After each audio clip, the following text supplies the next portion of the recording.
తల్లిదండ్రుల మీద బిడ్డ తీపి గొప్పదా, బిడ్డల మీద తల్లిదండ్రి తీపి గొప్పదా? మీరు చెప్పండి. నంబర్ 1లో ఎవరు వస్తారు? అమ్మా నానే వస్తారు. ఎందుకో చెప్తా. పురిటికందుగా నువ్వు పుట్టిన దగ్గర నుంచి నిన్ను నువ్వు మళ్ళా శుభ్రం చేసుకునే తెలివి నీకు వచ్చిన దాకా A to Z మొత్తం అమ్మే చేసుద్ది. అమ్మే చేసుద్ది. ఆ చేసే దినములలో దినములో ఒక్కసారి కూడా నిన్ను అసహించుకోదు. చీ దరిద్రుడు అనదు, చీ చండాదురాలు అనదు. నువ్వు ఎన్నిసార్లు 1 చేసినా, ఎన్నిసార్లు 2 చేసినా, ఎన్నిసార్లు నోటి వెంట ముక్కుల వెంట సాగర్లు విడుదల చేసిన తన పవిట చెంగుతో ప్రేమగా శుభ్రపరచుకుంటుంది అమ్మ. మళ్ళీ కొంచెం సేపు అయ్యాక ఆమెకి చెమట పోస్తే అదే పవిట చెంగు తీసుకొని తుడుచుకుంటుంది. ఇంత ఫీలింగ్ ఉండదు అమ్మకి. అది అమ్మంటే. అమ్మంటే అది. కనీసం నిన్ను నువ్వు శుభ్రం చేసుకునే జ్ఞానం నీకు వచ్చిందాకా, నిన్ను నువ్వు శుద్ధి చేసుకునే జ్ఞానం నీకు వచ్చిందాకా అమ్మ నిన్ను గుండెల మీద మోసిద్ది, నీకు మొత్తం శుభ్రం చేసి. అదే అమ్మ మంచాన పడితే, అదే అమ్మ నడవలేని స్థితికి వస్తే 4 రోజులు అమ్మకు చేయాలంటే నీ బతుకు బయటపడిద్ది. నీ బతుకు బయటపడి పెట్టుకొని తిరుగుతూ ఉంటావు. నీ బతుకు 24 సణుగుతావు. ఏమ్మా కాళ్ళు పనిచేయాల, మైండ్ పనిచేయట్లేదా? కొంచెం చెప్పొచ్చుగా, బయటికి వెళ్ళాలని చెప్పి సావచ్చుగా. పనికి మాలిందానా, సచ్చిందాని కాదు బతికిందాన్ని నా కర్మకు దాపురించావు. పెద్ద గుంపున కన్నావుగా, ఆస్తులు పంచిచ్చావుగా, నా మీద పడి చచ్చావు. ఆ 2వ దాని దగ్గర చావచ్చుగా, 3వ దాని దగ్గర చావచ్చుగా, నీ కొడుకు ఉన్నారుగా వాళ్ళ దగ్గర చావచ్చుగా. నా కర్మ కొద్ది దరిద్రపదాన అన్న కూతుళ్ళు కొడుకులు ఇంతమంది. అబద్ధాలు ఆడుకొని చెప్పండి, ఎంతమంది ఒప్పుకుంటారు? ఒప్పుకోండి, మర్యాదకు చేతులు ఎత్తి. షో చేయవాకండి. దేవునికి స్తోత్రం కలుగునుగాక. కానీ నిన్ను నువ్వు శుద్ధి చేసుకునే తెలివి నీకు వచ్చిందాకా సంవత్సరాలు చేసిందే అమ్మ ఏనాడన్నా నిన్ను అసహించుకుందా? ఒక్కసారన్నా అసహించుకుందా? ఇంకా చెప్పాలంటే నీకు మోషన్ కాకపోతే బాధపడింది.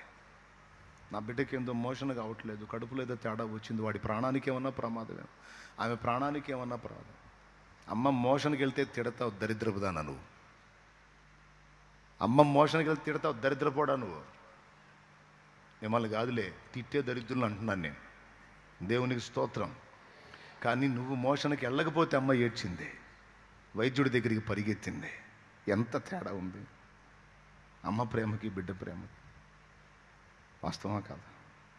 ఎవరికి తీపి ఎక్కువ? ఏ ప్రేమ ఎక్కువ? పుట్టిన ప్రేమ ఎక్కువ, కన్న ప్రేమ ఎక్కువ? ఆ కన్న ప్రేమ, ఆ కడుపు తీపి ఎంత భయంకరమైందంటే ఆ కడుపు తీపి కోసం మహిమను కూడా వదిలిపెట్టి దిగొచ్చాడు భూమి మీదకి.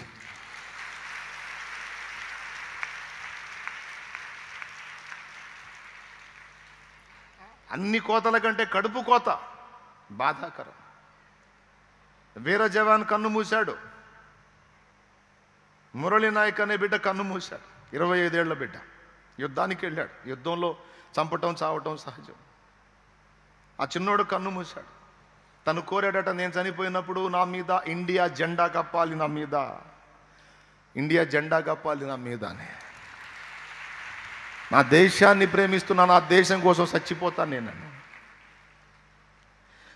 ప్రపంచమంతా మెచ్చుకుంటుంది, కానీ అమ్మ మాత్రం గుండెలు బాదుకొని ఎగిరిపడి ఏడుస్తుంది. అమ్మో నా కొడుకు, నా బిడ్డ కడుపు తీపి, కడుపు కోత. అది చూసి నేను కూడా ఏడ్చా. ఎందుకంటే కడుపు తీపి. ఇక దానికి ఎన్ని చెప్పినా ఆ కడుపు తీపికి మనం ఆన్సర్ చేయలేము, ఓదార్చలేము. అదొక భయంకరమైన వేదన. అది కడుపు కోత, కడుపు తీపి. ఆ కడుపు తీపిని బట్టి, ఆ మాతృవాత్సల్యాన్ని బట్టి, ఆ తల్లి మమతను బట్టి మహిమను వదిలిపెట్టి ఆ కెరూబులు, శరాపులు, దూతలు, మహాదూతల చేత స్తుతి స్వీకరించేటువంటి ఆ మధురమైన అనుభవాలన్నీ విసర్జించి అమ్మో నా పిల్లలని పరిగెత్తుకొచ్చాడు భూమి మీదకి. నాయన నాయన నాయన నాయన. కడుపు తీపి కోసం వచ్చాడు. ఈరోజు మారని వ్యక్తులు, నీ భర్త కావచ్చు, భార్య కావచ్చు, తల్లి కావచ్చు, తండ్రి కావచ్చు, నీకు తల్లిదండ్రులు అయితే అసలు సృష్టికర్తకు వారందరూ పిల్లలు పిల్లలు పిల్లలు. మరి నీకే ఎంత బాధ ఉంటే మార్పు చెందని వాళ్ళని చూసి ఆయన ఎంత బాధపడతాడో ఒక్కసారి ఊహించు. ఆయన ఎంత క్షోభిస్తాడో ఒక్కసారి ఊహించు. అవునా? మన ప్రేమ ఎక్కువ, దేవుని ప్రేమ ఎక్కువ? మన రెస్పాన్సిబిలిటీ ఎక్కువ, దేవుని రెస్పాన్సిబిలిటీ ఎక్కువ? ఆయనదే.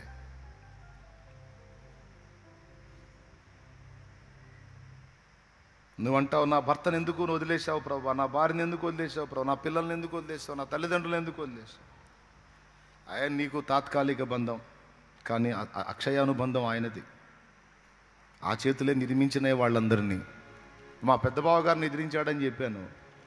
నా భర్తను ఎందుకు మార్చలేదని ఆమె ప్రశ్న.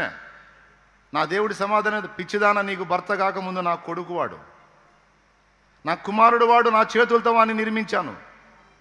నేను వాడిని కావాలని కఠినపరుస్తానా, నాశనం చేస్తానా? వాడు మార్పు చెందడానికి, వాడు నా వైపు త్రిప్పబడటానికి కావాల్సిన రీతులు, అన్ని రీతుల నువ్వు అడిగినా అడగకపోయినా నా వంతు ప్రయత్నం నేను చేశాను.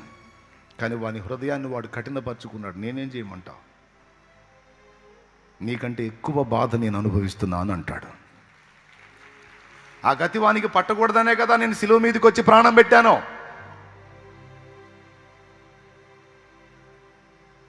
కానీ నేనెవరిని బలవంత పెట్టి మార్చను, నేను ఎవరిని బలవంత పెట్టను. వాళ్ళు మార్పు చెందడానికి అనువైన పరిస్థితులు నీ ప్రార్థనను బట్టి కల్పిస్తాను. వాటిని బట్టి వాళ్ళ హృదయం కదిలి కఠిన గుండె విరిగి లైన్లోకి వస్తే వచ్చినట్టు, లేకపోతే వాళ్ళు అనుభవించాల్సింది వాళ్ళు అనుభవిస్తారు. గుర్తుపెట్టుకో.